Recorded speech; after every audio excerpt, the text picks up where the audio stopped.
All right, Reid. So we're giving this a third attempt, but we yesterday we did Digible's, as you just called it, birthday, 3-year birthday episode, and we didn't record an intro at the time. So our editor said, "Hey, I need an intro." So it was you, myself, and Nicole that were on just to riff about Digible's journey so far.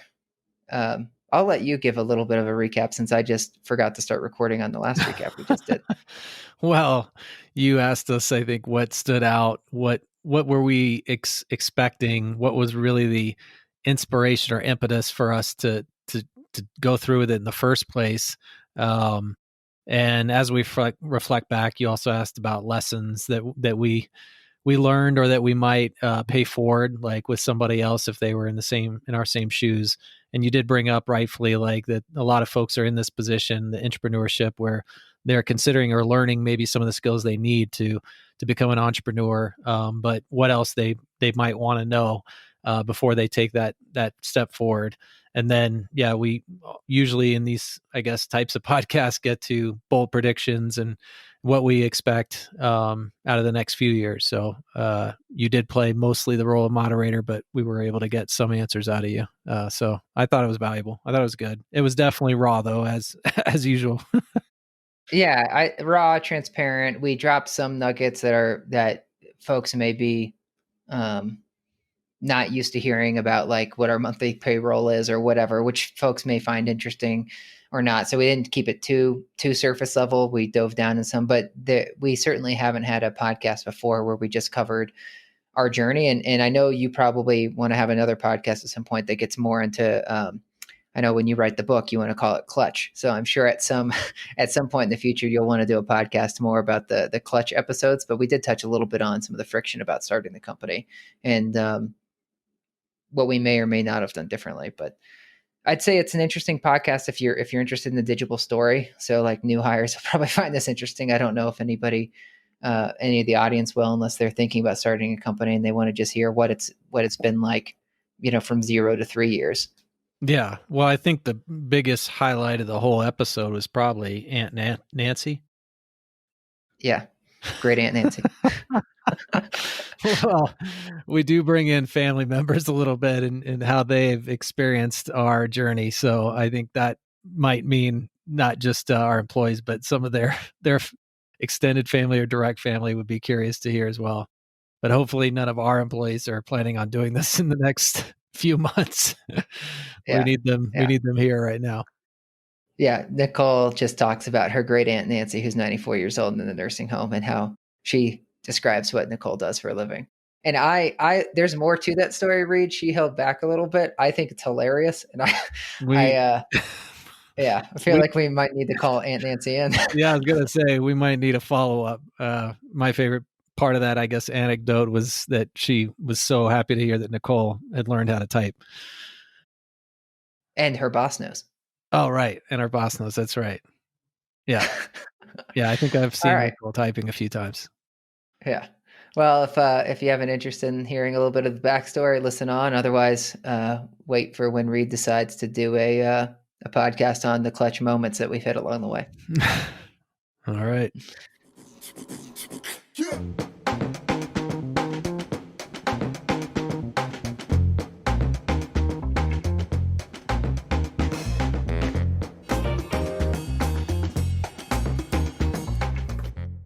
Well, I guess we should start off by saying, Nicole, you are 9,000 feet elevation right now, working from home in the cabin, and you've got 2 dogs that are about to lose their mind from their quarantine? All day. Yeah. So you're called in on the landline because we don't trust your internet. You can barely send email right now. And then Reid, you're down, it looks like, in the basement of your house? Yeah, so I'm at 52,790 feet. And my dogs are also losing their, you know what? It's funny, though, because originally I think they were super pumped. I mean, and of course our girls were too. It's like, oh, a lot more family time. But now even the dogs are looking at us like, when are you going to go back to work? Like, when is she going to go to the gym?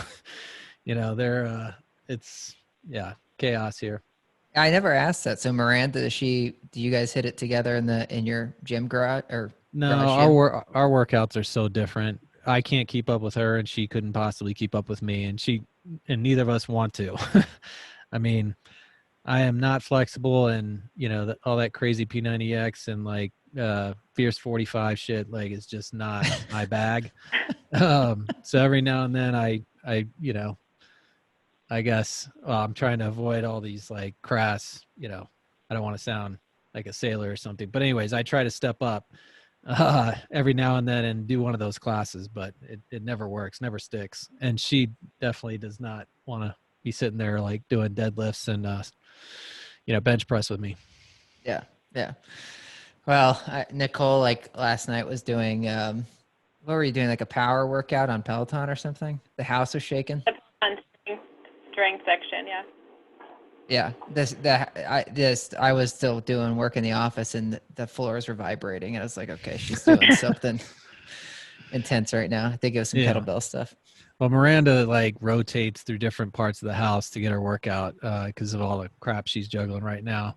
But recently, which hadn't been that case before, she has created space like in our master bedroom, which I didn't think was possible. But she does some interesting like weight workouts, and I think I told you guys we got an elliptical, so that's now in our like dining room, as we call it, the adult room, where the kids aren't supposed to spend as much time.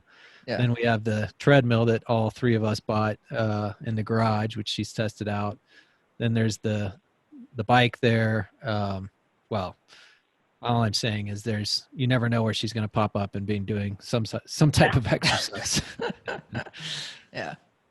Well, usually with one of the dogs like sniffing her in some very awkward areas, like while she's trying to do it.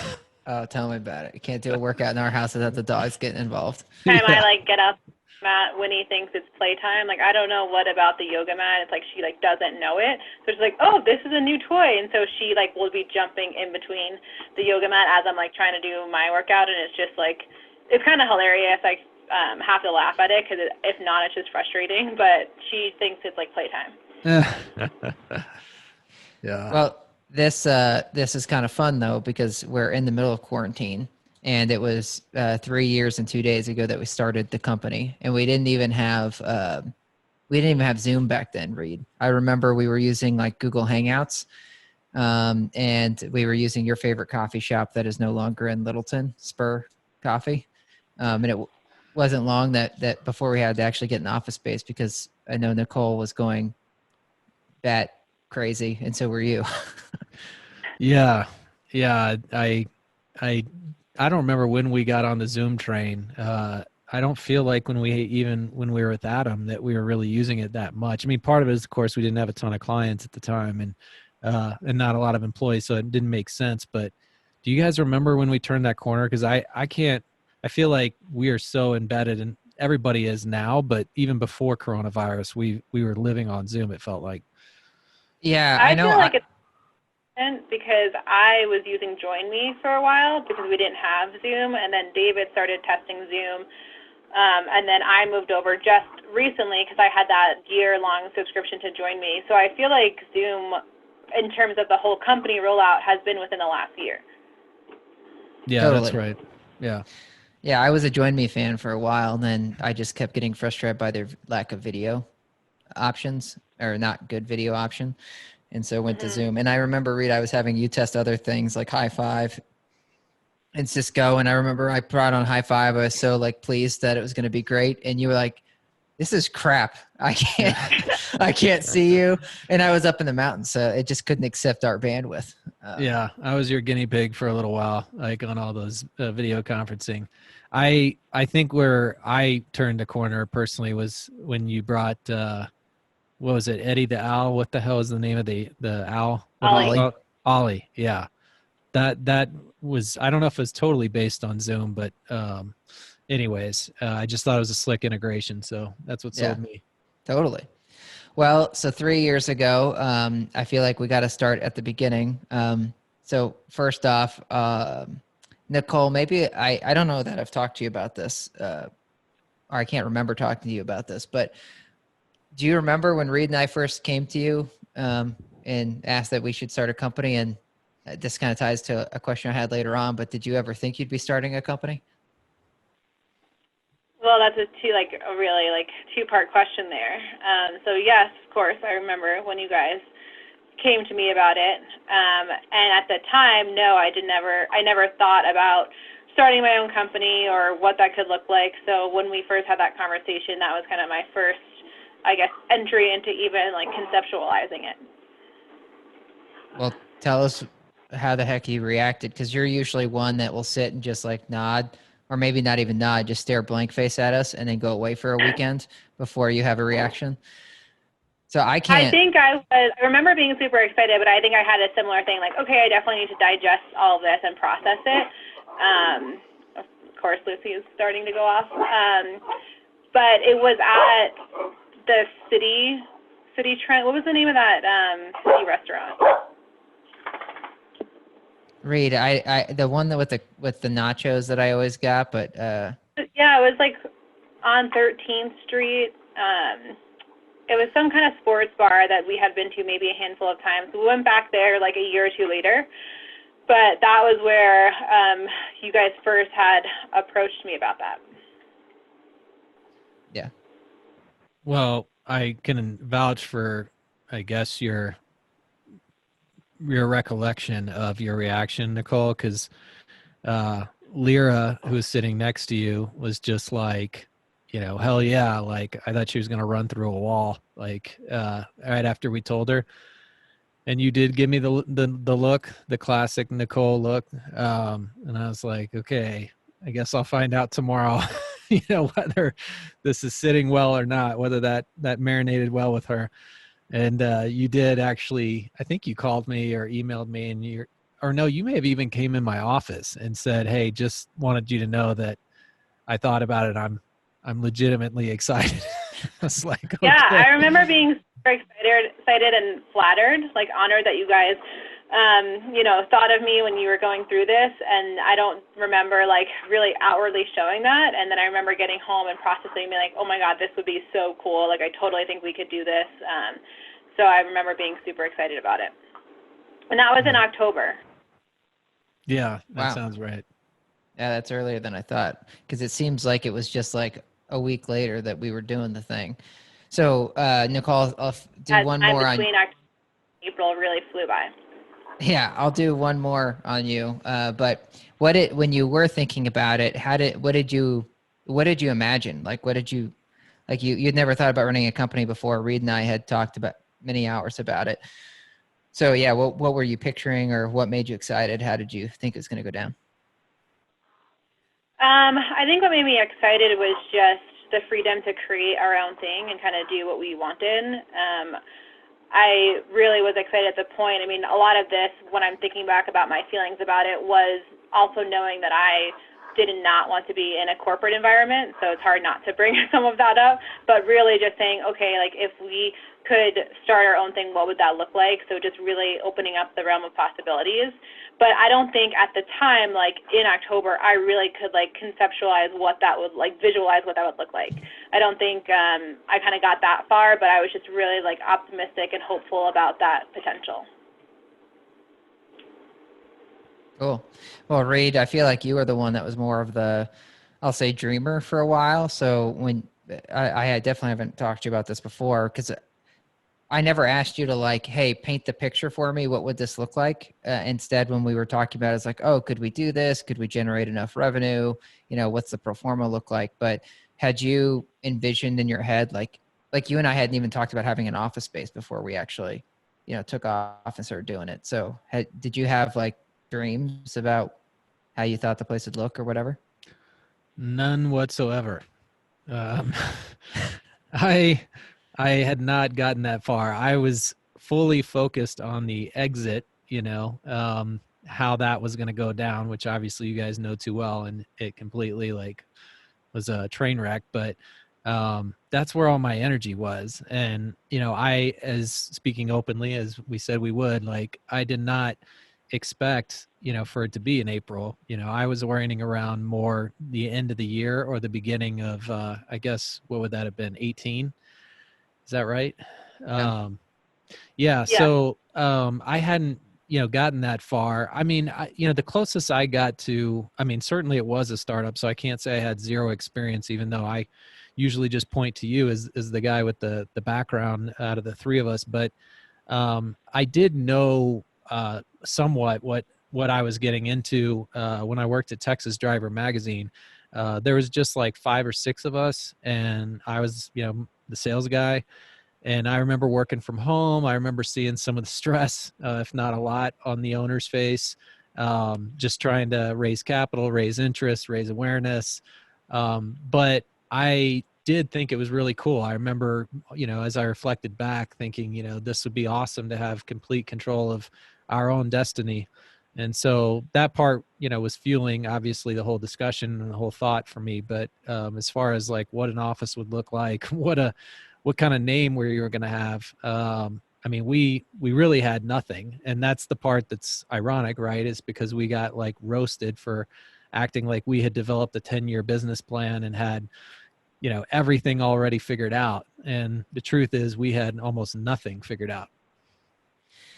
Yeah, we didn't even have a name. I don't even know if we talked about names before we got roasted. We didn't. I mean, well, I guess, yeah, well, we did. No, that's not true. We did, because the Solve was the name that we were starting to orient around. And God bless like Lyra, because I think that was, I believe, her suggestion. But I'm so glad we didn't choose that. Holy shit. Yeah, I remember that now. I was like not settled.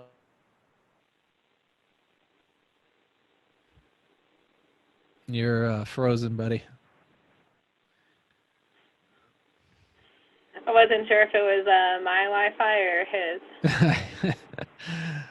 I'm surprised it's not yours or mine, but definitely. I know. Yeah. Hopefully he's able to get it reconnected here quickly. Yeah. Yeah, that's so funny. The Solve, like. I know. I was trying to think of some of the other ones that we had, because I feel like there were some other just really bad ones. Not that we were considering, but just that got thrown out during the brainstorm. Yeah. And I feel like they were all kind of like generic sounding. Yeah. Well, I think I want to say somewhere. I really don't know where, but somewhere I have a list of some of the names that we went through. So I'll have to, in all my spare time, right? Like dig that sucker up so we can laugh about it. Yeah, that would be a great one to review over a few beers. Well, I think he's going to call back in, I guess. Looks like he dropped out. Yeah. There he is. You're back. That's unbelievable. You'd be glad to know that you had a big, nice smile on your face. It wasn't one of those awkward freeze moments where you were looked like you were on drugs or anything. I just can't believe I had to jump to my hotspot now. So I came all the way down to this office today, one to make sure Patrick got set up, our new hire, but then the Wi-Fi guy was supposed to work with me again to get it done. And of course he can't get it done. And so now I'm not in the mountains, but I'm still on my own hotspot. What a disaster. That's terrible. Well, you were saying, I don't even know what you were saying. So we're, well, you still have this thing going, right? You're still recording? Yeah. Okay. Yeah. All right. No, I was just saying that everybody thought, all our accusers, that we had conspired to have this like incredibly thought out, detailed plan when in fact we had virtually nothing planned. That was where we left it. Yeah. Yeah. And I was saying, I'm glad we didn't choose the name The Solve, but you're right. That was Lyra's idea and it was a good working thing. Like I was saying, like the Manhattan Project or Project Phoenix or something of that nature. So Reid, what, just to not to go down the same question for everybody, but I'm super curious, like what had you at the beginning decide like, hey, we should launch a company? Because prior to this, you'd had some like launching company conversations with other people? Meaning like in your past life, you thought about starting a company? Yeah. I mean, a couple times. And that's part of what I guess warmed me up, got me more serious when I approached you. When I was in Austin, I told you, Patrick Acton, who similar to you, similar and not, but great guy, just a lot of good character, and was fantastic, like with digital strategy, had a good network, somebody I felt like, I could trust and I knew I could work well with for a long time. And so he checked a lot of the boxes just as far as a partner for me. And we talked pretty seriously about it. And when I say that, we didn't get quite as far as you and I did, but you and I didn't get that far either. But I mean, we probably had a stretch there for, a couple months where we were looking into it more, just, what it would cost, like, what kind of capital we thought we'd need, to get going, and who else we would try to bring into the fold. And then when I was in Seattle, I talked to some of the guys, the two offices, one on my left, one on my right. And that was more just kind of fun, romanticizing like the idea of it. But you could tell all three of us had young kids, and it was never going to happen. But each time I talked about it, I got more serious. And then, the more I got to know you and obviously Nicole, it seemed way more plausible. So again, what was it that had you thinking about wanting to do a company? Like it sounds like you didn't like think as far ahead as like, oh, it would be this many people, or we'd have an office space, or what. But if it kept striking you through the years, what was the draw?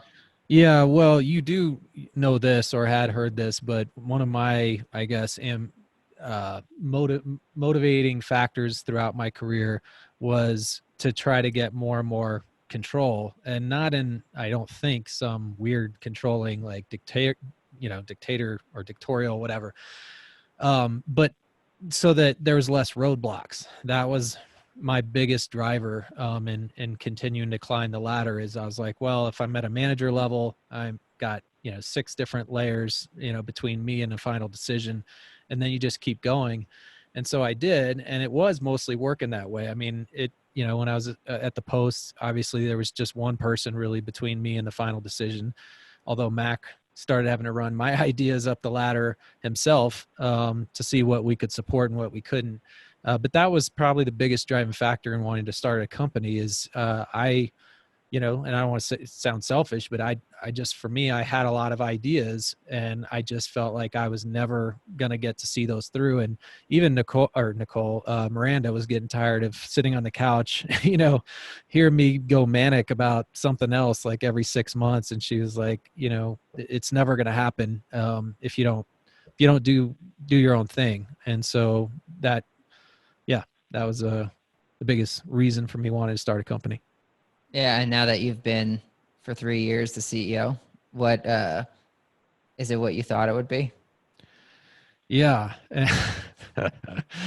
Well, it's way more than I thought it would be, like probably in every way. Like, for me, and I'm going to turn that question very much back to you and Nicole, but the freedom's phenomenal, the ability to pursue those ideas. And obviously it's really gelled with Fiona more than anything, and what we've all now kind of rallied behind. But, the stress, the reward, the people, around us that we've hired, the process of branding ourselves, the experience, with clients, the pace. I mean, it's all been more than I ever could have expected. And I feel like in a great way. I mean, the one I guess you could easily point to is stress that is more than I probably was prepared for, but now I've gotten acclimated to it, and I'm trying to almost, I guess, sensitize myself again instead of desensitize, so that I'm more careful about the stress. Not trying to over answer the question, but generally speaking, I would just say it's been phenomenal and in every way more than I imagined. Yeah, well, that stress thing's interesting. We were just we started Ozark last night, season 3, and in the first episode, he's like, the wife wants to take on more, and he's like, "You think we're gonna handle more stress right now?" And that's how I feel about, I guess, the company. But that's what would be funny, right? Is like you were stressed out, at the Post, and yet now you're saying there's a greater weight of stress, I guess, but yet it's better. Yeah. Well, the stress at the Post was obviously, mainly like tops down, coming from the hedge fund and just, not knowing who was the next person I was going to have to walk out, or just unachievable goals. I mean, it was just, I'm not going to pile on too much, but yeah, the stress was very different. This one is, initially was about survival, and the three of us have talked about this too, and it transition, which is great because some startups don't even get to experience that transition, but it went from incredible stress financially and just, I don't know, part of it was, wanting to be able to succeed. So yeah, survival first, but then it was like, hey, we got something super special that's starting to develop here. Let's not screw it up, and I've never personally, and I don't really see that. I definitely don't, with you guys, but I've never operated from fear. I've never been stressed about fear. I've always been kind of risk prone, not risk averse. And so that was almost unfamiliar for me to feel that stress of like, okay, now, I mean, we got to make sure we're, achieve our potential. So that's been good. That's why I'm saying, like, I've adjusted more to that, where it's like, now it's not about, can this company survive? At least not in my opinion. It's about how great can we be? I totally relate. The stress, I expected when we started the company to get freedom, right? And a way to do what we felt like doing and pursue whatever interests we had. In a way, freedom, I guess, in some senses, financial freedom, because you never know in a corporate environment if you're going to be, no matter how well you succeed, you don't know if you'll be around, just because they may decide you shouldn't be around anymore. And I never had a thought of things like a career, like, okay, my career is going to be digital marketing. So I was just doing whatever was interesting at the time, but I didn't really see, I guess, a future in it. And here it's different, right? When we started, it's like, okay, great. Well, there can be a future in this. Like, let's build something. At the beginning, you had said like you wanted to build something that you could do for 10 years. And at this point, you and I have been at Digible longer than we were at the Post when we were together. And Nicole, I think you just passed is that right? You just passed your date? Not quite, but close. I think I have 2 more months. Okay. Well, you're coming up on it. You beat me. Which will be the longest job you've ever had, right? Yep. And Reid, you're not that different, right? The longest job? Yeah, if you bridge my time at Verizon, I think it was right at 3.5 years, maybe. So right. I'm closing in on that. But as far as consecutive tenure, I think this already is right there, like at longest time. Yeah. Yeah, and mine is the only time was Verizon because I went to school during that process and stuff. But all I mean is, like, then I may have, like, I feel like I woke up one day like a year ago and realized, holy cow, we have something really special. And I'll say we didn't mean to make something special, but that wasn't my intent, was to make like, oh, this company with this great, which may seem funny, but I was just like thinking more, this will be fun and something that we can do for 10 years or a lifetime. But for whatever reason, I didn't equate it in my head to like, hey, this could be something really special. And then to your point, like, I realized like I was getting more and more stressed because I feel like we have this Fabergé egg or something that's like, one of Daenerys' dinosaurs is going to come out of. Yeah, appropriate. On Easter being yesterday. Oh yeah.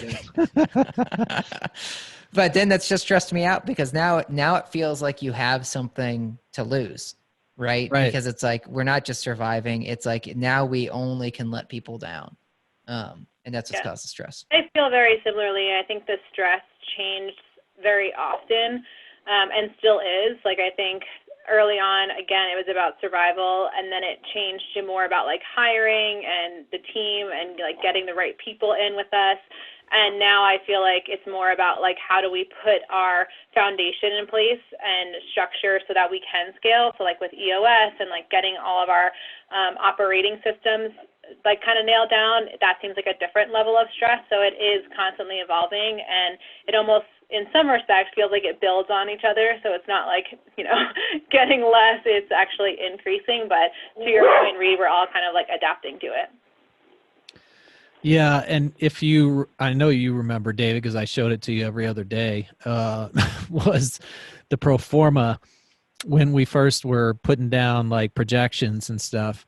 And it, for whatever reason, didn't occur to me when I was putting that out there that that would mean we were going to become a, you know, when I say big, I just relatively speaking, a pretty good sized company with a, you know, just a lot of revenue.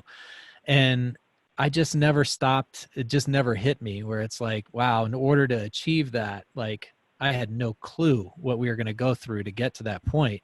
And then not really realizing that that would mean if we had achieved that, that we were one of those companies with extraordinary potential, you know.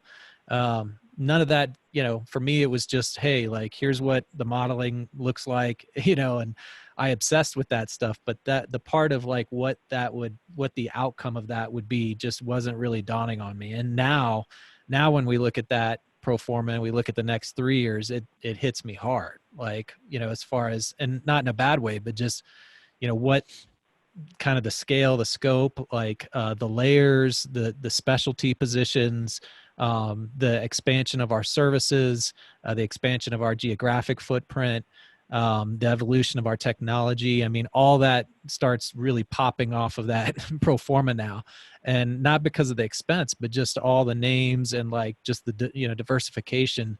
You know, I feel like I'd have to, I can find it somewhere, but that first pro forma was probably like 12 to 14 lines.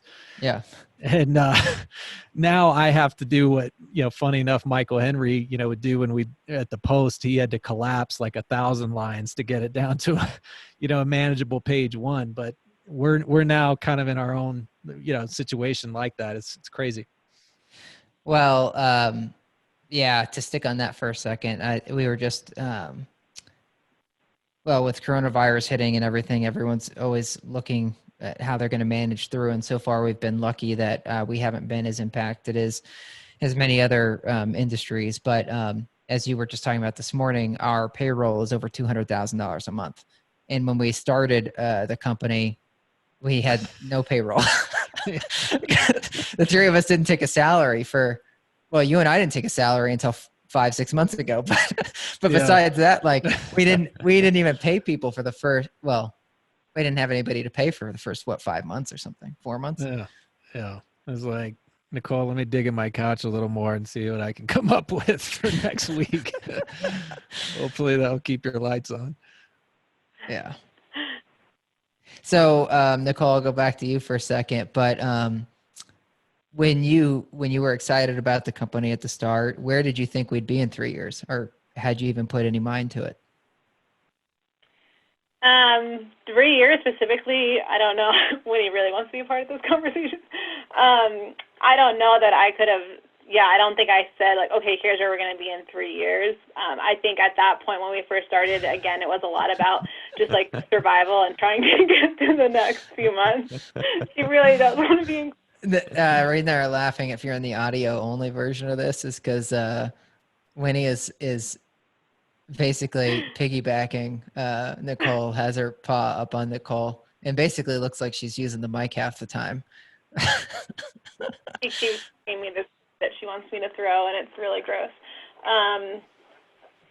So I don't think I could tell you back then, like, hey, here's what it's going to look like in 3 years. I think for me it was more about, like, how do we and this may sound bad, but it was just very short-sighted. Like, how can we get as much clients, as much revenue, and, like, kind of get this flywheel going? I knew it would take off eventually, but I didn't know what exactly that would look like 3 years. Yeah. Well, Reid, I'll tell you, I had no clue because I didn't think that far ahead. I thought about survival. I didn't picture anything. When you showed the pro forma that was 12 or 14 lines, I did think about the head count we'd need, but I guess I had figured we would need to outsource a lot of it and not hire employees just because of the burden. Yeah. Well, I mean, and that's where we did start. I mean, we ourselves are not, you'd be the closest to being capable of running an AdWords campaign, but the core platforms that we were going to market with, none of the three of us really had any experience like executing. So it forced us initially to be thinking outsourcing, and we didn't really have any money. So it's like, how the hell are we going to hire anybody? So we did that dance for a few months, and I won't name names as far as some of the agencies that we cycled through or talked to, but good ones though.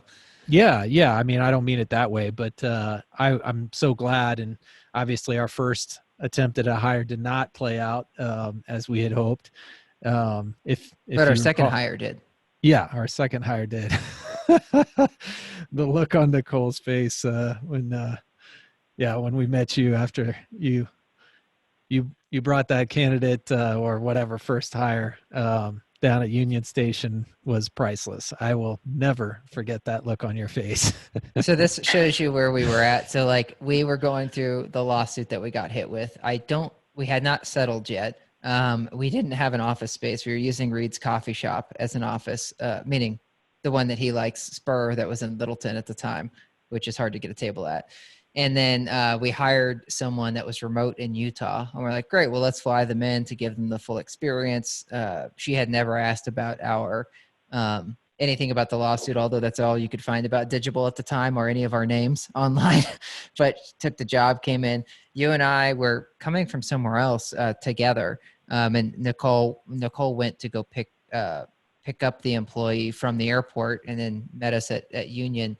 And as we were walking up, and I knew Nicole wasn't happy either, but as we were walking up, I got a call from Ascension Dental, like a dental group in Texas that wanted us to run paper call campaigns for them. So basically, we would send them calls and they would pay for every call over 60 seconds.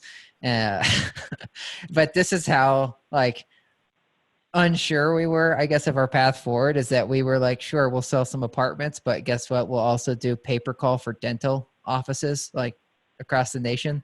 We have to audit all these calls. I mean, we were just trying to see what we could do to get through, because at the time, we didn't even know if we'd be able to sell advertising anymore. So. Yeah, it was definitely a throw spaghetti at the wall start and see what would stick. And yeah, we were throwing spaghetti at a wall we had never played in or seen before, I should say. Paper call, man, that one's still, that there's several things like that will go down in the annals of Digible, like lore, and it's something I haven't given up on. I feel like there's still you will never ever get me on that train or that bus again. Look, I know that you're all over Bing, and I'm all over that paper call can work sometimes. My God.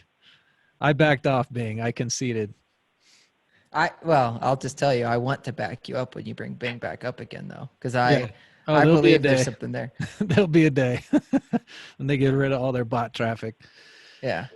Well, Nicole, how would you describe the journey so far? And then I want to know how your mom describes what the heck you do. Wow. We should conference her in. Yeah, she'd love that. No, I think it's been, I always refer to it as kind of a wild ride that just keeps on going. Like, it's been, the first few months were definitely a roller coaster.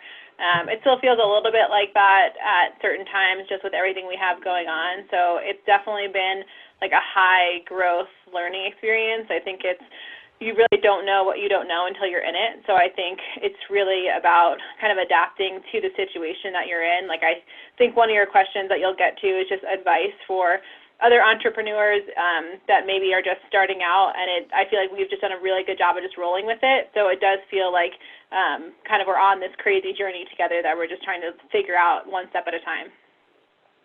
And your mom? Well, I'll give a quick story about how my mom sees digital advertising, but some background, she's been a nurse for 30 years, so she's, in the medical field. She is not very good with technology, doesn't really know much about the digital advertising space. So when I got the job with the Post in, the ad department, she used to tell people that I wrote for the newspaper because that's what she thought I did. So I remember multiple times, walking her through what I actually did and what that means. So just quick context, I don't think she really knows what we do. However, she is definitely trying to understand it. She knows I do digital marketing, but I don't think she knows the context of what that really means. Yeah, well, perhaps even a better story then is your great Aunt Nancy, who you just called and spoke to.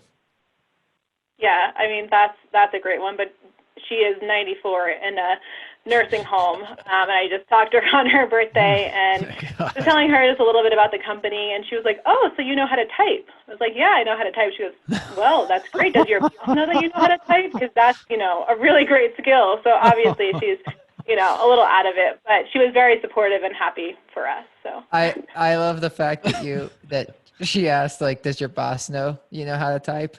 And then she's been, I don't get off on a whole tangent about this, but she worked for Blue Cross Blue Shield for years.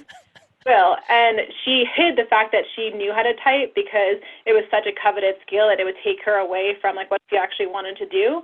So that's where she was coming from. She was like, I knew how to type, but I never told anyone because then I would be doing like more administrative stuff. So I just thought that was funny. Oh my gosh, that's wild.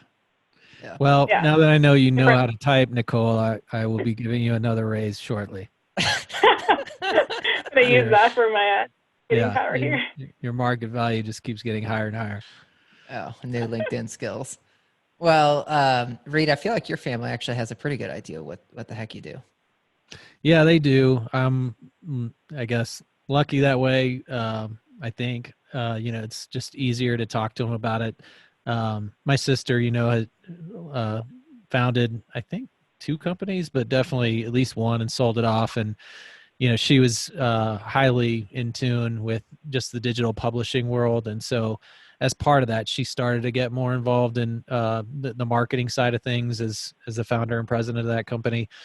And so she understood a lot from the get-go. And then my other sister in New York, and of course, these are younger. These aren't my 94-year-old Aunt Nancy in a nursing home, but Kimberly, she's wicked smart, but she's also very familiar with like marketing. And for her, it's been all fundraising and working in nonprofit, but she understands digital media really well, in particular social.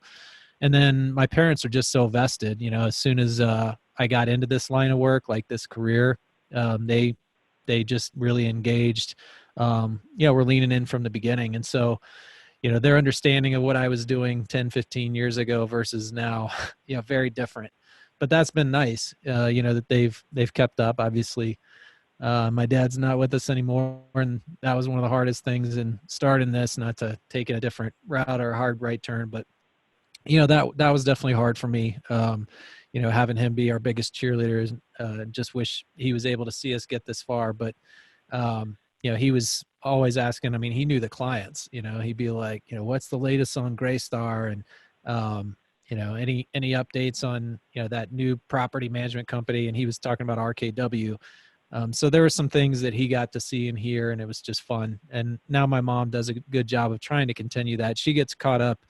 And now you're going to have to obviously share how your family's experienced this, David, but with the Google and the Facebook, like anytime they're still drawn in by that. So my mom's like tells people as soon as they ask about the company that we're Google partners, it's like, that's kind of her lead.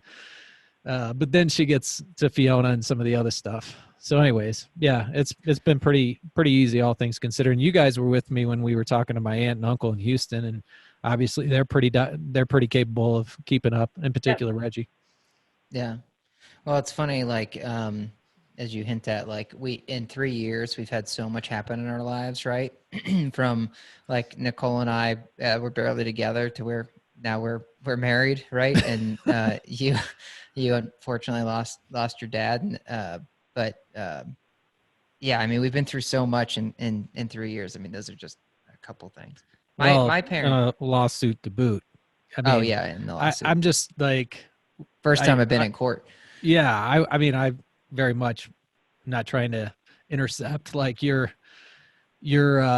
reflection of your family, like, and how they've experienced it. But as you just said, what you did, like 2 huge life events, one typically celebrated and all about happiness, and one on the other side. But in the middle of that, is this horrific lawsuit. And that, just going through that together, like I'm so grateful, frankly, like that I had you guys by my side, because it was so hard for Miranda, to go through that and feel more like an outsider, even though she clearly wasn't.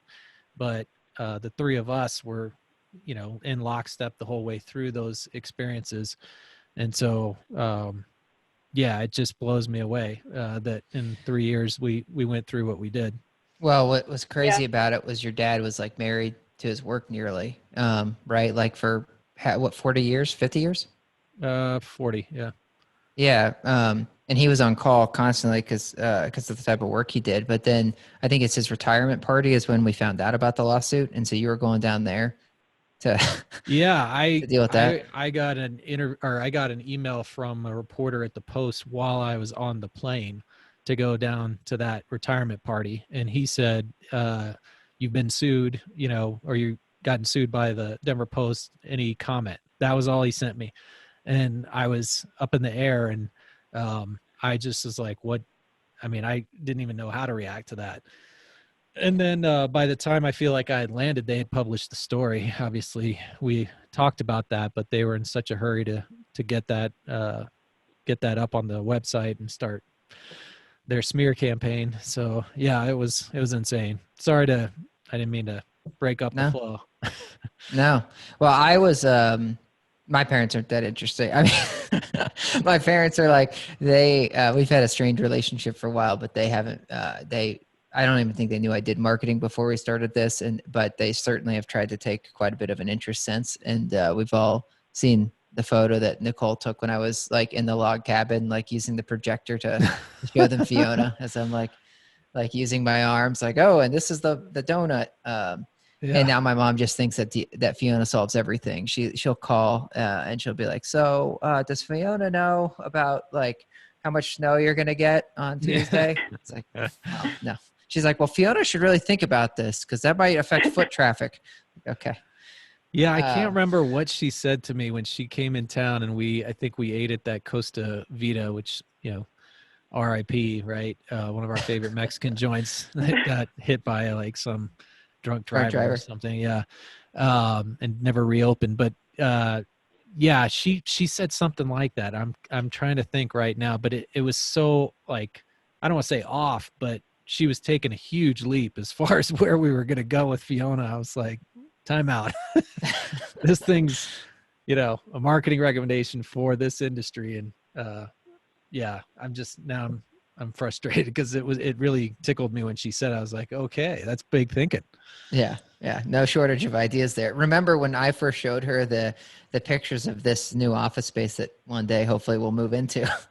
But she was like, that basement is how many square feet? It's like 16,000. She's like, so you could put like a roller skating rink down there. Like, yeah, I guess we could. There's some pillars in the way. You might hit your head. Yeah. She's like, yeah. Well, we need to talk. Yeah. Well, the hell with a pool table. We're gonna go straight to the ice rink or skating rink. Yeah. Well, I remember like when you got the notification on the plane, I got some notification from Facebook that was like, hey, you have a notification from the Denver Post on Facebook. You should sign in. And I'm like, I haven't signed into Facebook in years. Do I need to like change my password and relog back in? Oh my God. Because the whole thing went down crazily. Yeah. Sorry. Where did you get served? The same way. So David and I both got tagged in a Facebook article that one of the journalists put out. I don't think it was the journalist that actually wrote the article. It was someone on the editorial team tagged us in the Facebook post. And then we clicked through to it and we're like, what is this all about? And so that's how we were notified. And then pretty shortly after, they immediately like took that post down, like untagged us. So I think they had quickly realized like that's not, you know, the right way to go about it. So that's how I first found out. I remember we were sitting on my couch in the apartment and got the Facebook notification. Holy cow. Yeah, it was a very public ordeal for sure.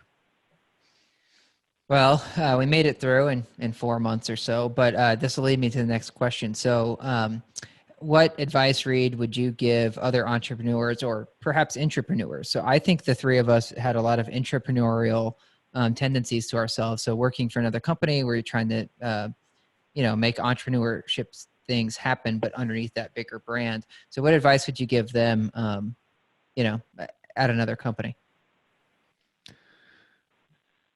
Sorry, you're saying like for somebody that's considering starting a company or somebody that has started a company, like who are you asking?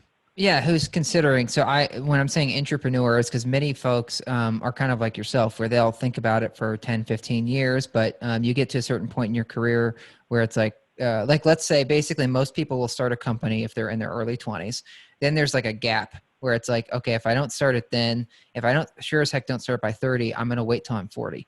Like that's kind of what the data shows. Like you're either super young or you're like, you've been in the workforce for some time. So there's a lot of people though that we all know that are very innovative, forward thinking, have a lot of drive. And so they're in these organizations and their first taste of doing anything entrepreneurial is more entrepreneurial, where they're inside of an organization trying to make things happen.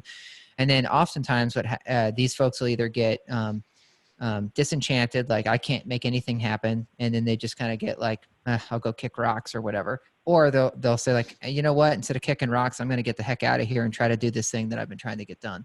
So I'm more of giving you an open-ended, however you want to take it, like from the entrepreneurial or the entrepreneurial, someone about to start it, what advice would you give people? Well, I think it's a lot like the decision on when to become a parent. I think it's a lot like the decision about traveling abroad. And I can speak to both of those, so that's why I'll use them as examples. But I think they're pretty good comparisons, like, and related to my advice is if I were giving myself advice 20 years ago, I would have said, hey, there's two tracks, as far as getting started early with a family or waiting until you're a little bit older. And I would say the same thing, like about, for us traveling to Spain, meaning I wouldn't have said this is the way to do it. Because I still believe like that each person, like, and some are, of course, I guess, better suited just from experience or maturity, personal, like introspectively are better suited to do it later versus earlier. But my advice would be just to do it. It really would. That'd be the best advice I can give. And the simplest is, don't, I guess, keep dreaming. I mean, you'll never know, and life is short, and I'm not going to get overly profound here, but I would really struggle going to my grave knowing that I never gave it a go. And I say that maybe too much, and it's got me in trouble sometimes as far as, taking the risks that I have over the course of, I guess, my adult life. But I think it's really important. And, quickly speaking briefly about my dad, but one of the, I think it was a poem, or maybe it was just from Teddy Roosevelt, but there was also a poem that he was very fond of that just talked about wanting to go to his grave bloodied and beaten up by life, because that would have said that he did it right. And I could tell you that's something I already feel like if it all ended for me tomorrow, I wouldn't have said that I didn't take a chance or didn't go for it. So the other part of it, though, maybe the more practical advice that I would give is that do know, some level what you're getting into, the sacrifice that you'll need to make, the commitment, the stress, and then on the financial side, depending on what type of business somebody's looking at getting into, because there's some easier or lower cost of entry, right? And in some ways we did do that because we didn't need a bunch of inventory or equipment to get this off the ground. But what I was going to say is I think it was in the Lean Startup that Eric Nies is that who wrote that, but he was just saying you need to have $2 million to start a business. Like that's just his general rule of thumb. It's like, don't do it. And if you can't find your way to that amount of capital. And I think that's obviously a very sweeping statement, but I did share that with Lurch, who's now our chief data officer. But I was giving him some of that advice. He was asking, like, what do you think before I take this step? And that was one of the more, I guess, direct and practical things that I told him is I think that's a pretty good number to orient around if you're serious about building a company. Yeah, I think that's a super fair number to start with. And I think there's certainly a difference on services versus product-based businesses. You kind of hit on that for a second, but if it's a service-based business, it's easier to dip your toe into, and there's less risk because you're selling time, and it's you don't have to worry about margins for the most part. It's kind of handled. But if you're moving into a product-based business or a technology-based business, you have to be. It's less forgiving. Right. So I would say if you're starting a business and it's more, you're trying to come up with like, wouldn't this new system thing be super awesome? Well, you best have everything thought out, vetted, get lots of people's opinions. But if it's a service-based business, you can, there's less of a chance, or you can get away with a little bit more like wiggle room. Yeah. Well, one other thing to add, and then I'll turn it over to Nicole if she wants to answer that. And certainly curious to hear your opinions on all these questions. You don't get to just be the moderator. But it is people. And, I have to get in my one good to great. Yeah. But even in the EOS, right, they hit it so many times. It's like right butts, right seats. And that starts, though, truly from the beginning. And some companies, as we know, and I think the guy from Huge, Gene Liebel or whatever out in New York, like he started this last company, and I'm blanking on the name, but with like 12 to 15. But his first company, he told me that when I met him in New York, he started with 2 people.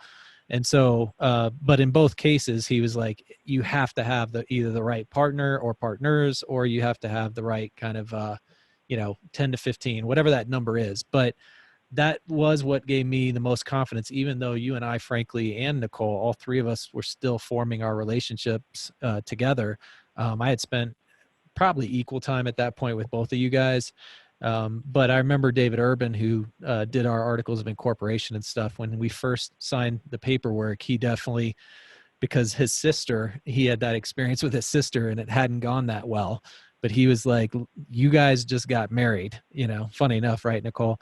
But, just really hitting that with us, like how important that was.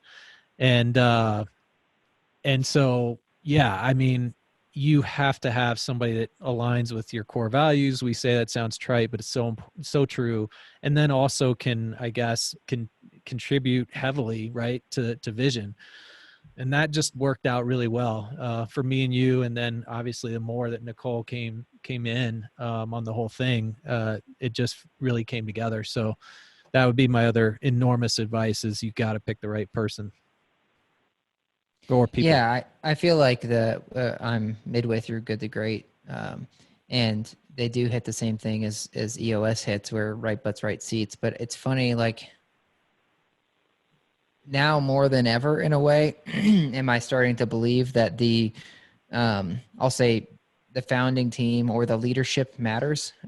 I know this may sound funny, but it's like at other organizations, like I didn't feel like I had experienced a lot of strong leaders, and it's like, but the world moved. Like we still did business and whatever. And perhaps that's because the founding team or whoever built it, like had set it up, and it was like, there was this thing in motion stays in motion type deal.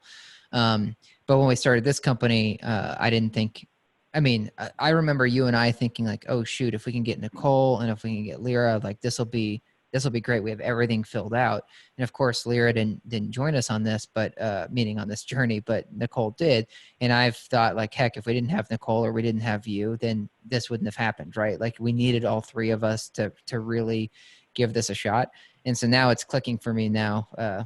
I'll say openly, like that leadership actually makes a big impact on certainly the success of an organization, but that's what he hits in Good to Great, is that really, how much finding the right type of leadership matters. Yeah. And I think his point was more that leadership makes the difference in going from good to great or sustaining greatness, not as much necessarily in just building a company. Because you see plenty of times people that don't really have great leadership skills, it's just not in their DNA, but they can be successful, at least successful enough to sustain it, build and sustain a company. But that's where, like I said, I feel like we are developing now that team and growing into it ourselves, where we can take this company, like, as we said, kind of at the beginning, like to its full potential. So it's pretty exciting. I meant to let you and Nicole, I just wanted to hear quickly before, I don't know if you were planning on moving on, but what's your answer to the advice you'd give? I'll start with Nicole. I was going to add on to what you had said and take it a slightly different direction. I think there's a few places my mind goes here, but I think the biggest thing that stands out to me is really having kind of an unwavering belief in either the product or the company that you're trying to build. I think it's natural to get some, I don't know, naysayers, like when you first start out, just because it's going against the grain, it's doing something different, I think you're going to run into opposition, and you really have to have such a strong foundation and belief in what you're doing. With that said, though, I do feel like there's a caveat on taking people's feedback. So knowing who to trust. So you were talking a lot about like the founding team and really the trust that the three of us have built up. But early on, I feel like having those trusted advisors and getting their feedback and knowing whose feedback is valuable, taking that into consideration, pivoting when you need to, but overall having this unwavering belief in the direction you're going, because it is a very lonely journey when you're first starting out. For sure. Yeah, Oh, and somewhat awesome. adding on to that, I don't know if you were going to hit this, David. Maybe I'm just teeing you up. Although I don't think you'll speak to this, and it's one of the greatest contributions you've provided in the beginning and still have continue to provide, is just how much information you've, and this has always been you, at least as far as I've known you, or as long as I've known you, but how much value there is in doing that research, because a lot of people, I think, cut corners or don't necessarily see the immediate value, and therefore they put those things off. And if they do find success, they inevitably, or I would tell them, you're inevitably going to find out you shouldn't have skipped those steps, or you should have done more research on this or more research on that. So all those podcasts, all those books that you're always, absorbing and then sharing information, knowledge, making recommendations has been incredibly valuable to this company. And, I feel like I've hopefully thanked both of you, but you in particular, plenty of times for that. But that is one of the greatest gifts that you've given Digible. And so, I would tell anybody, it's like, now I have my own list of books, and most of those are recommendations. One or both of you have passed on to me, but it's like, guy, you've got to read this. And I was telling Lurch that I was already like, here's the 5 that you need to start with before your first 6 months. So, kudos to you. Well, I would say, I think I found it helpful to see both sides of it. So as you said, like my first gig, if you will, was a startup. And so I got to see how that worked and how to be scrappy. And then I went into the corporate world and I got to see the corporate world and how things would mature. And so that gave me the angle of both sides of it, like what you can do to be scrappy, but also what it takes to run a really large company. And so I think, first off, it helps to have certain personalities. So as you said, being a lifelong learner or a student is super important. If you're someone that feels like you have it all figured out, then it's going to be probably really hard to succeed as an entrepreneur, because no one's going to have it figured out. You always have to be learning, and you have to be humble about that. But I think having both angles of a startup and then a larger corporation helps. I also think it's helpful, like if you're in that larger corporation, to take a similar path, I guess. And I don't mean to say that I did it the right way, but I'm more of saying, like, if you can get opportunities to take swings in an entrepreneurial fashion at another company where you can get some budget from someone else to like to cut your teeth on launching a product or building out a website or whatever, but like just getting some experience under your belt, building a team from nothing and getting people to follow you when they may be dotted lines. Like, I think that's all really helpful skills.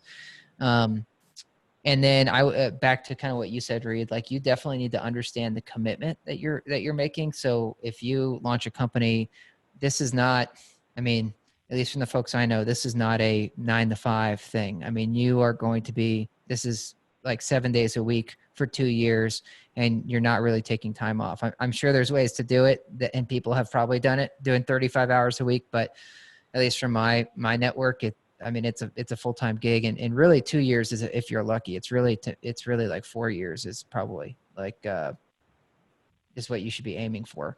And so you need to make sure that the people around you are committed to that. So if you have, I know Reid, like I can't speak to, because I didn't have a family I had to worry about, but those around you need to know what you're committing to, and they need to be bought in. Because if they're like, oh yeah, you can try this for 10 months, 11 months, like that's not going to work. Like you have to be both feet in. Yeah. Yeah. And I think it's interesting because so many people transition, you know, instead of going all in at once. It's like, oh, I got some stuff on the side, and you know, if that picks up, then you know, there's going to be some tipping point where I'll feel comfortable financially or from a commitment level to do this. Whereas for us, and some of that, of course, if not a lot of it, was circumstance, but it wasn't like, you know, a slow transition. I mean, suddenly we went from, you know, corporate all doing quite well, like financially, to holy shit, you know, now we have got to find a way to build something literally from scratch, especially given the outcome of what happened in court. So, you know, I know myself, I think you guys do too. I would have put in that commitment regardless, but, you know, what we went through like made us, I think, that much more obviously resilient, you know, focused, dedicated. There were so many things that were driving that, I guess, energy. And we benefited from that. You know, I feel like you could work 35, 40 hours, but you're not going to really build much of a company, and you certainly won't do it in a short amount of time. You know, if you want to play that like 5-year game, long game, and, you know, but that's just not, at least I don't think that's the three of us. Like that would have been hard to like just kind of have a slow, methodical, this has been crazy. Don't get me wrong. I'm kind of ranting right now, but about the speed and the explosiveness. But for me, that's kind of like what needed to happen and still needs to happen, you know? And I know that's been hard on all three of us at different times where it's like, God, can we just take our foot off the gas? But I'm still so motivated by personal stability. You guys are in a little bit different spot than me there, but that's, you know, I'm just being open. That's still a driver for me where I want to get to a spot where, you know, I feel like, you know, we are 100% on solid footing, and because of our pursuit of the technology, that's made it hard. Yeah. I took that a completely different direction. Sorry. Yeah. Well, I was going to ask Nicole. So knowing what you know now, you wake up from this dream and it's February 10th. Would you do it again? I feel like that's interesting because I feel like you and I have had these conversations about life in general, about would you want to know 10, 20 years. And if it was in that situation, I did wake up before all this happened, I would definitely do it again because I know what I know. So I think that it's interesting because until you go through it, you could know it, but not like feel what it's like to go through it. But knowing where we are at now, and just everything we have going on, and just the magic that you talked about earlier about the team and the product, I definitely would do it again. Going through that. And would you do anything differently? That's a good question because I feel like we've all said this too. I feel like it kind of had to happen for us the way it happened. So I'm inclined to say no, I wouldn't do anything differently because the way we started the company, the way we've built the product, the way we've grown the team, even down to the office spaces, I feel like it happened the way it happened for a reason, and it has got us to where we are today. So I don't think I would do anything differently. Yeah, I was going to comment when Reid was talking, but basically the scorched earth that happened on February 14th or whatever, April 14th, when we got served the lawsuit, basically made it real. Like if it wouldn't have happened, I didn't think I had told Reid before, I think I've said it on this, but I didn't think Reid would come along. He had too much risk with his family. And then the way that we got burned, as Reid said, basically we got like scarlet lettered along the way. It didn't really give, I'll say it didn't give you as much of an option to like look elsewhere and take another gig, at least not with some massive like groveling and tail tuck. And so I felt like that gave us like 6 months to try to like figure this out because, I just feel like because of it, it helped give us the kick in the rear to make it happen and to really give it a full go. Well, before I go to Reid, my do differently would probably be I would probably just chill out a little bit more. I'm a handful, and I can be intense, and it's something we all know I'm working on, like separately, is trying to like pull back a little bit. But as Reid was saying, like I get sometimes I feel like there's so much pressure because of how great we could be, and I feel like a lot of that falls. I feel like I carry a lot of the weight of that, and because of that weight, I feel like I may let people down, and so I can be rather intense.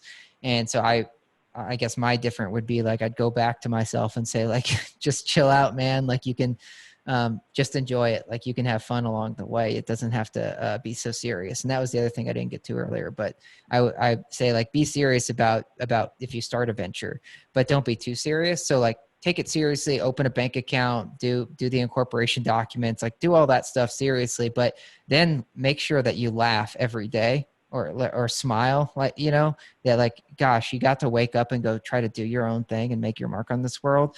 So don't take it too seriously, but definitely be serious. So Reid, I'll let you go now. Well, I agree with that. I'm with Nicole. I think there's not a lot I would do differently on the big stuff. You know, there's plenty that I could say strategically. You know, we could have been, I don't want to say smarter, but, you know, taking maybe a better path. But, you know, all the learning along the way, like when we were failing fast, as you know, so cliche, but, and so I appreciate that. And I do think it made us better. And, you know, we've just been building our strength, I feel like every day, and that's awesome, you know, and that does tell you that for the most part, you've been making the right decisions. I certainly wouldn't, you know, had I known what I know today, like I would have done it even faster. It wouldn't have taken me as long to do it. You know, I've been incredibly happy with the outcome. You know, there's the one big piece left for me, not to be a broken record, but which is just personal stability. I need to find that again. And once I close that gap, then, you know, I'm just going to be on cloud 9, like walking around and just kind of a big smile on my face all the time. But, yeah, agree with the, like, keeping it real, like trying to laugh, enjoy those milestones. I do think, I will say this isn't a big one, but what we're doing now, I wish we had done, you know, from the get-go. And we've all said that. I think we're pretty good when, you know, it's still fresh enough to think back about all that we've experienced over the last 3 years, but we haven't, you know, done podcasts. And I mean, we did the podcast, basically almost waited until 3 years to start it. So yeah, I just wish I had journaled more. There's just so much crazy stuff that I know that I've probably already suppressed or forgotten. So that would be. So for those stalking Digible, whenever you see that Reid's 3 girls have re-entered the summer camp like circuit, then you'll know that we've arrived. Right. Exactly. That Reid feels secure again. Yeah, totally. When I get, well, we have 2 examples, both of us, but mine is a better example of like when I get the rear view mirror on the side of my car fixed, then you'll know. It's like, oh my God, there might be some discretionary income there.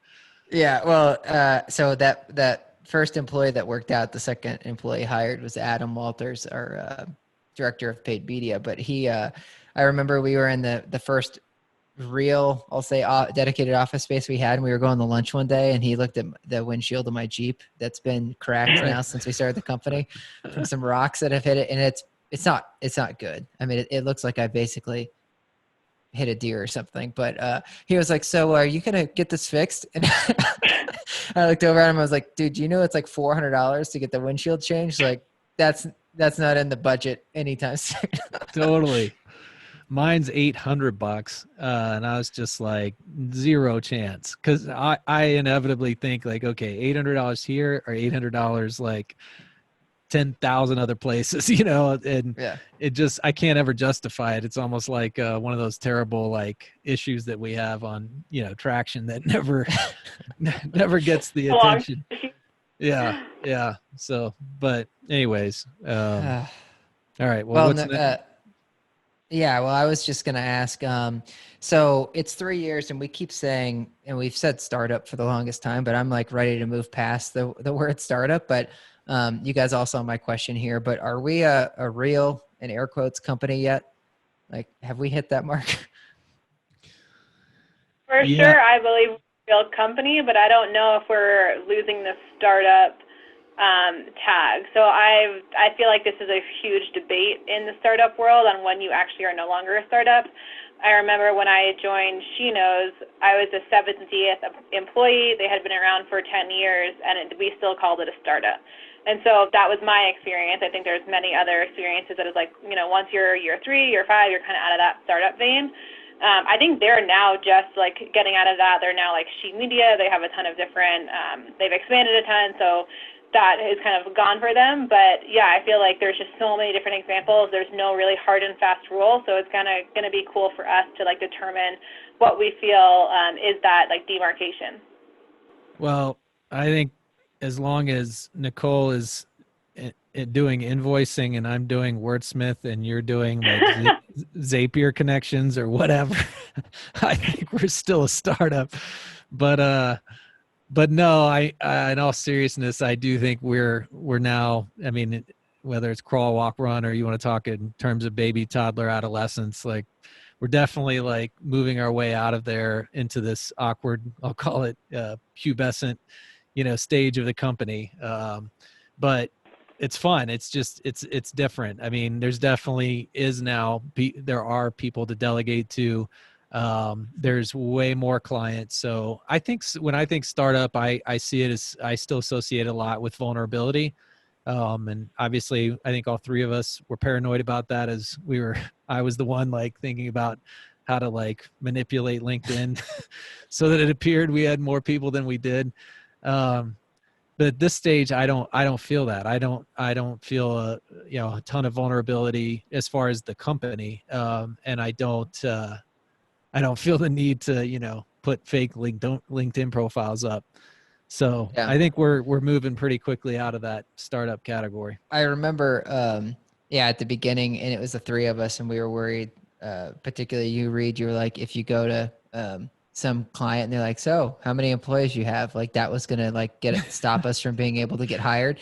Right. And there's another Digible company in India, and one of the guys had like accidentally tied himself to us instead of Digible India. Right. And you were like, we don't need to tell him.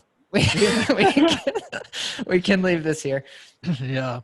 Well, I mean, crazy, right? That when we met with, who was it? Camden, that they actually have that situation. I don't know how long they're going to keep it, but I was just under the belief, I was like, there's zero chance that any of these like power players in the industry are ever going to work with us if we have 3 people and we don't have an office. But lo and behold, Camden's been, basically working with one dude for like the last 10 years. So all I'm saying is I'm probably was overthinking a little bit. Yeah. Well, I get it though. Like coming from where you're coming, where you're like, I have 120 people in the ad department, $100 million budget, like, and then it's like our budget is identified by our personal bank statements. Yeah. And there's the 3 of us. Yeah. It was definitely an extreme adjustment.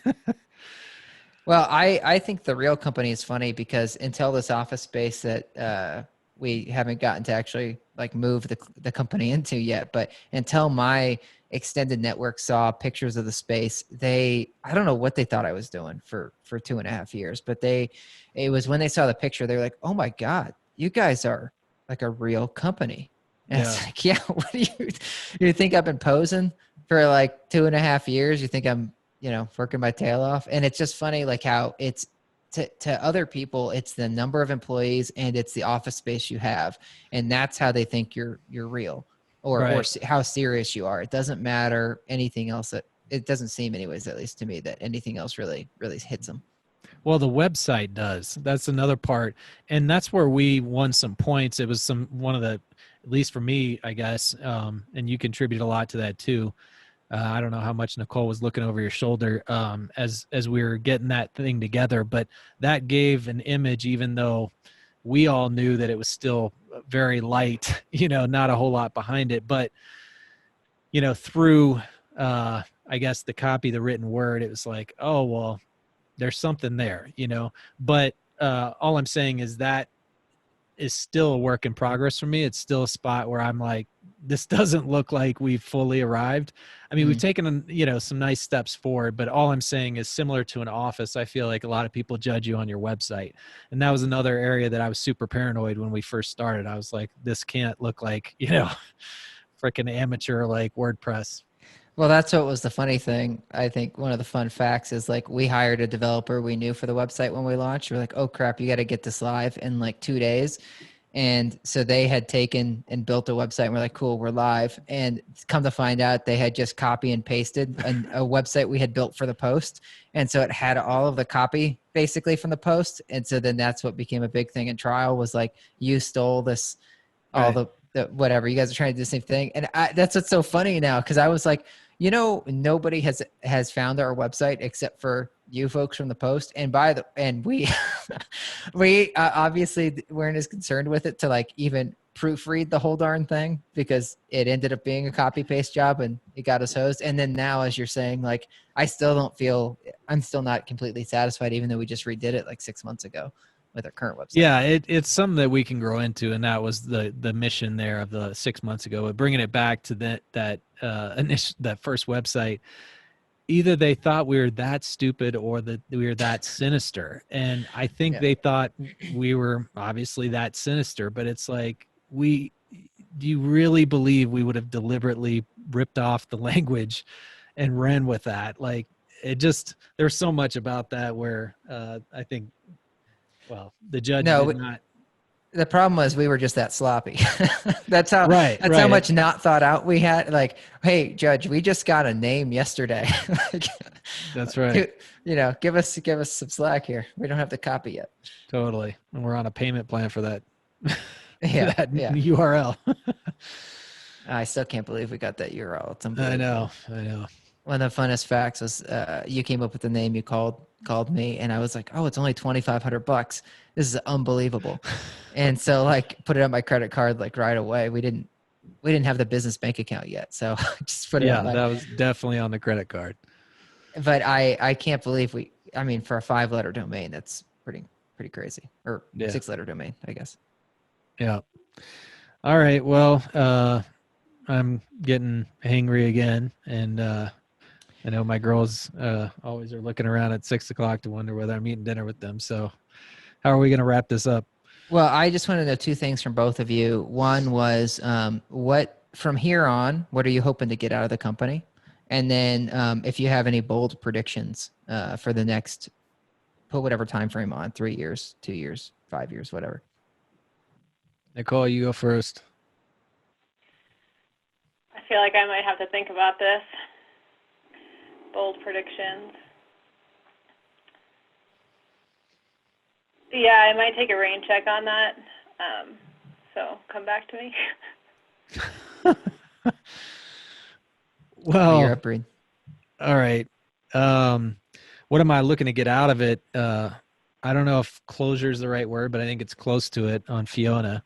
So I want to see it, it'll never be done, right? We know ourselves well enough, but I want to believe, that it is fully matured, 100% stable with at least 50% of the damn features that we talk about. So I just need to see Fiona get there. And obviously that has to include revenue too. Like, we put so much time and effort there. So that's super important for me over the next few years. I obviously want to just keep enjoying what I'm doing, which I don't know how I couldn't. There's going to be ups and downs. We know that. We've experienced that already, but hopefully, just keep this kind of happiness. And then bold predictions, I'm going to say we're going to sell inside of 5 years. Wow. Are you ready? And I'm not Nicole? saying that's what I want. That's not what I'm saying. So I know this, pause. Yeah, I know this is being recorded. So I say that because if Fiona does come together, I would hope and expect that, we're going to have a decision to make. That's why I'm putting that out there. Because if this thing does really come together and people like Lincoln, Graystar, some of these big players get on it, it's inevitable that we're going to be confronted with that. And we may just be having too much fun. I mean, again, I'm not saying that, that's what I'm looking for. I'm just saying that that would be, because 5 years, like if you said, hey, 3, because you said 3 to 5, 3, I see very little possibility, but you get out 5 years, I think that that's a real possibility that, we may end up with an opportunity we can't pass up, but we'll cross that bridge when we get there. All right, Nicole, you ready? Well, I'll answer the first part of the question. I think it's probably going to echo what all three of us really want out of the company, and it's really just, personal happiness, professional happiness, doing what we do every day with great people, and finding, I think, a little bit more, for me personally, a little bit more of that balance, work-life balance. Since we did talk about the commitment it takes in the first 3 years, so really getting to a place where I feel fulfilled in all aspects of my life, and big part of that is building the company. Bold predictions, I feel like I don't have a solid answer here, so I know it's kind of a cop-out, but since you always put us on the spot, I feel like a little, I don't know, just need to think about that one more. We'll give you one more opportunity. So I'm with you. I'm as far as what I want out of the company, I'm hoping that it continues to push me and grow. So Nicole knows this, and even I think Reid, we've talked about this some, but I, for a few years now, have been wanting to dive more into, I guess, like my thought process around like my own mortality and like, what do I want to get out of like life, and what does it all mean and all that stuff.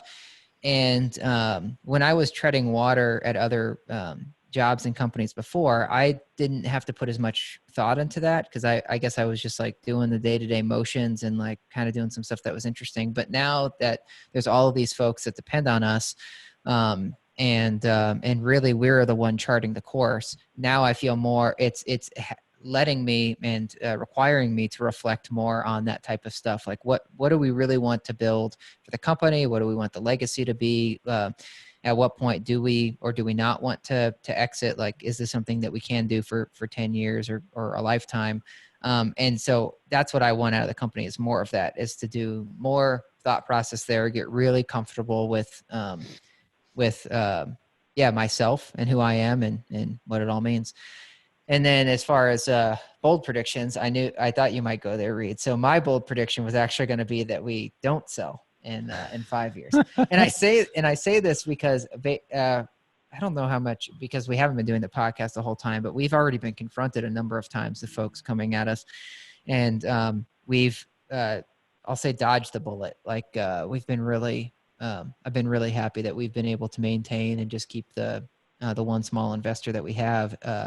But I am hopeful, and bold prediction will be that we can get this in a spot to where we are having just the time of our lives, and yet Reid's girls get to go to summer camp, and then we can decide not to sell when one of those guys comes along. Not saying we wouldn't have the opportunity, but I would just, as you said, Reid, I feel so thankful to be going through it with the two of you, and to be able to keep doing that for 3 years, 5 years, 10 years. Man, I don't know what could be better. I feel like I'd be back on that uncharted waters and lonely, basically, if I left this to try to go figure something else out.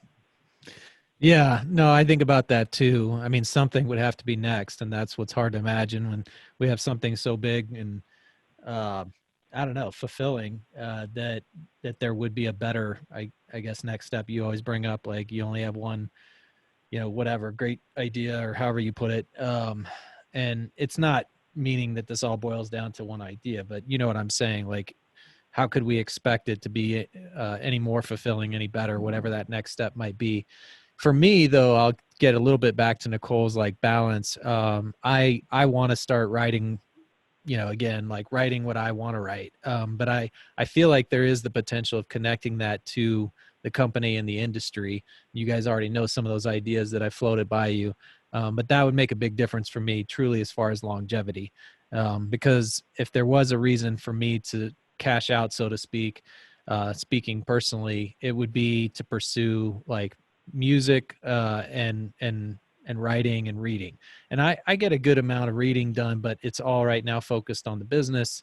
And I know I would get restless, but if I was generating like content, And for me, there's some of those personal things that I want to be able to get at that I don't know when that's going to happen. So if we were to sell, then that's what I would immediately focus on for the next few years. Yeah. All right, Nicole, any last words? Well, I mean, my bold prediction, it's not as bold as your guys's, and we've talked about this a few times, but I feel like, I guess my bold prediction is that we would go outside of category within the next few years. I feel like we keep getting pulled, and we keep escaping this gravitational pull that keeps circling us. Whether that's, the hearing aid business, we've had a few other opportunities come knocking on our door that are in our wheelhouse enough that we could potentially make a strong case to escape the multifamily orbit. Nicole, I guess Reid didn't go there, but I thought he might say that you and I would finally have a child besides Winnie and Lucy. For last year. Yeah, that was my bold prediction last year. That not if it's 3 to 5 years. I'll be disappointed, frankly. It's not a bold prediction. You guys better have a child within that time frame. What else was I going to say? Oh yeah, the out of category. I'm so on the fence with that. I mean, we're one of the things that the wrap up on Good to Great. Here I go again, David. But at the end, he talks about just the experience of greatness and just how remarkable that is, that feeling. And he tries to, I guess, make it relative where it's it doesn't have to be a Fortune 500 company. But and he does very much connect it to a team as well. But he's when you achieve that or you experience that, there's nothing more special than that feeling. And, speaking in business terms. And so I've said it more and more, and I truly believe it, that the focus we have, the complete immersion into this industry is what's taking us down this path. And so that will always be my biggest hesitancy, fear about going out of category. And I just truly do love the clients that we work with. That's such a big part of everything we do. And the industry just has so many, I guess, tentacles. We're discovering that go beyond just our digital marketing that have us interested. The ebbs and flows, I mean, blah, blah, blah. I won't go off, but so I'm getting more and more comfortable. All I'm saying is staying in category, but I am so lured by the possibility of introducing, the technology and the team into other categories that it still leaves me conflicted.